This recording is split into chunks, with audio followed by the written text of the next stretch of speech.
Hai teman-teman, Assalamualaikum warahmatullahi wabarakatuh. Perkenalkan, saya merupakan mahasiswi Universitas Pamulang, Fakultas Ilmu Pendidikan dan Keguruan, Program Studi Pendidikan Ekonomi.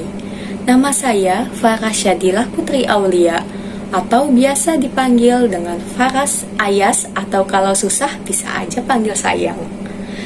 Sebelum masuk ke dalam materi inti pembelajaran, alangkah baiknya kita mengulas kembali materi yang telah diajarkan sebelumnya, yakni materi tentang model pembelajaran.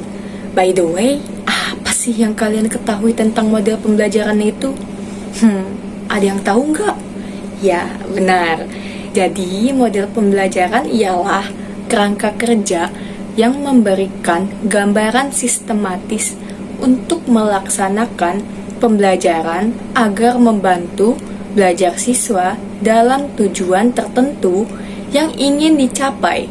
Maksudnya, model pembelajaran merupakan gambaran umum namun tetap mengerucut pada tujuan khusus. Atau menurut para ahli yaitu, salah satunya menurut Bapak Trianto, model pembelajaran adalah suatu perencanaan atau suatu pola yang digunakan sebagai pedoman dalam melaksanakan pembelajaran di kelas atau pembelajaran dalam tutorial. Sedangkan menurut Kardi dan Nur dalam Ngalimun, model pembelajaran mempunyai 3 ciri khusus yang membedakan dengan strategi, metode, atau prosedur.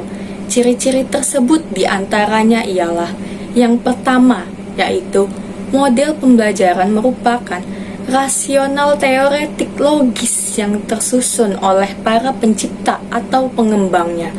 Yang kedua, berupa landasan pemikiran mengenai apa dan bagaimana peserta didik akan belajar, memiliki tujuan belajar, dan mempelajari yang ingin dicapai.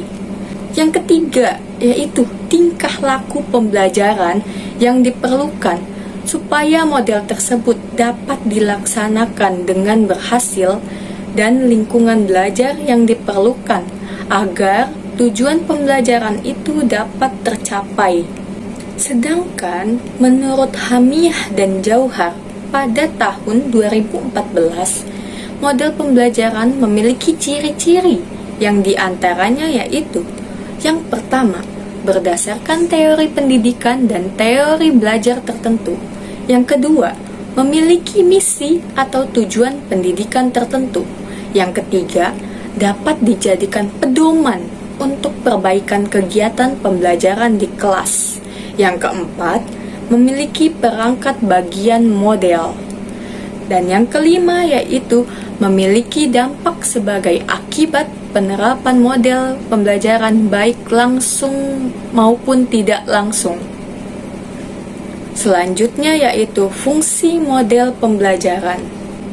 Fungsi model pembelajaran ialah sebuah pedoman dalam perancangan hingga pelaksanaan pembelajaran. Pernyataan tersebut sejalan dengan pemikiran Bapak Trianto yang mengemukakan bahwa fungsi model pembelajaran ialah sebagai pedoman bagi perancang, pengajar, dan para guru dalam melaksanakan kegiatan belajar mengajar. Oleh karena itu, pemilihan model sangat dipengaruhi oleh sifat dari materi yang akan dibelajarkan. Tujuannya yang akan dicapai dalam pembelajaran tersebut yaitu meningkatkan kemampuan peserta didik. Dalam model pembelajaran tentunya memiliki beberapa komponen yang diantaranya yaitu sintaks, sistem sosial, prinsip reaksi, sistem pendukung, serta dampak instruksional dan pengiring. Tapi, kalian tahu nggak sih apa itu komponen pada model pembelajaran? Komponen model pembelajaran merupakan bagian-bagian yang menjadikan suatu model pembelajaran menjadi kesatuan utuh. Nah, uraian di atas tadi merupakan sedikit ulasan materi yang telah diajarkan sebelumnya. Selanjutnya, kita akan memasuki ke dalam materi inti yang juga masih berkesinambungan dalam materi tentang model pembelajaran. Namun, materi yang akan saya jelaskan hari ini merupakan salah satu jenis model pembelajaran, yaitu model pembelajaran POE atau singkatan dari Predict, Observe, and Explain, yang merupakan salah satu model pembelajaran yang mengeksplorasi pengetahuan awal siswa, memberikan kesempatan kepada setiap siswa untuk berperan secara aktif dalam proses belajar. Di samping itu, model pembelajaran POE mengacu pada filsafat konstruktivis, di mana siswa akan membangun pengetahuan yang dipikirannya sendiri berdasarkan pengalaman langsung yang ditemuinya pada saat pembelajaran. Selama pembelajaran dengan model ini, siswa didukung untuk membangun pengetahuan mereka sendiri melalui proses penyelidikan. Siswa bekerja dengan peralatan sederhana pada setiap pengamatan mereka, baik dalam demonstrasi maupun eksperimen. Menurut White dan Gunston dalam Creative Champion, model pembelajaran Predict, Observe, Explain atau POE merupakan suatu model yang efisien untuk menciptakan diskusi para siswa mengenai konsep ilmu pengetahuan. Model pembelajaran ini melibatkan siswa dalam meramalkan suatu fenomena, melakukan observasi melalui demonstrasi, dan kemudian akan menjelaskan hasil demonstrasi tersebut berdasarkan ramalan mereka sebelumnya.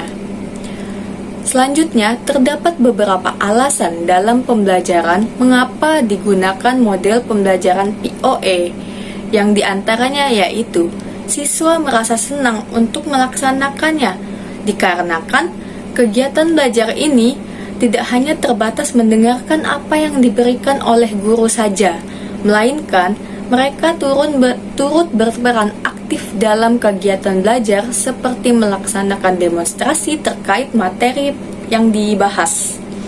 Yang kedua, yaitu siswa dapat memberikan contoh dari sebuah konsep abstrak yang diberikan, yaitu kemampuan siswa akan berkembang dan mengaitkan materi yang dibahas dengan dunia nyata. Yang ketiga, yaitu penerapan model ini dapat menarik perhatian siswa untuk mengikuti pelajaran, karena pembelajaran dengan model ini akan dilakukan siswa dengan merasakan lebih menarik dan bervariasi. Menurut Wahliu pada tahun 2004 bahwa pembelajaran dengan model POE dapat digunakan oleh guru untuk memberikan pengertian yang mendalam aktivitas desain belajar dan strategi, bahwa dimulainya belajar berawal dari sudut pandang siswa, bukan guru atau ahli sains. Berdasarkan penemuan dari penelitian yang telah dilakukan, memiliki implikasi untuk pengembangan kurikulum, strategi belajar, pengembangan guru, dan penilaian pemahaman siswa, serta tingkat prestasi belajar siswa. Tahapan pembelajaran POE memiliki 3 bagian. Yang pertama yaitu Predict, yang kedua Observe, dan yang terakhir yaitu Explain. Selanjutnya yaitu tahap-tahap pada model pembelajaran POE. Yang pertama yaitu tahap Predict atau meramalkan, atau biasa disebut dengan memprediksi.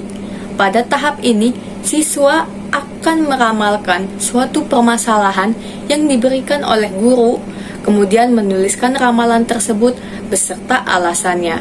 Permasalahan yang diberikan berlaku untuk semua anggota kelas.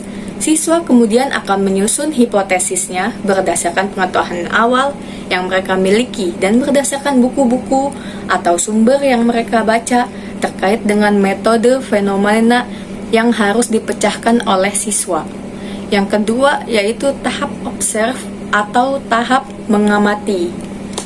Pada tahap ini, guru memberikan waktu pada siswa untuk melaksanakan percobaan atau demonstrasi terkait permasalahan yang akan dibahas untuk membuktikan kebenaran dari hipotesis mereka sebelumnya. Sebelum siswa melaksanakan praktikum terlebih dahulu, siswa akan membentuk kelompok yang terdiri dari 4 sampai 5 orang.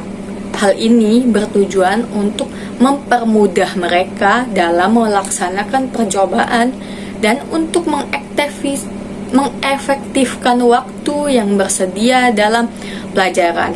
Kemudian, setelah melaksanakan praktikum, siswa tersebut akan mencatat apa yang mereka amati, mengaitkan prediksi mereka sebelumnya dengan pengamatan yang sudah mereka peroleh.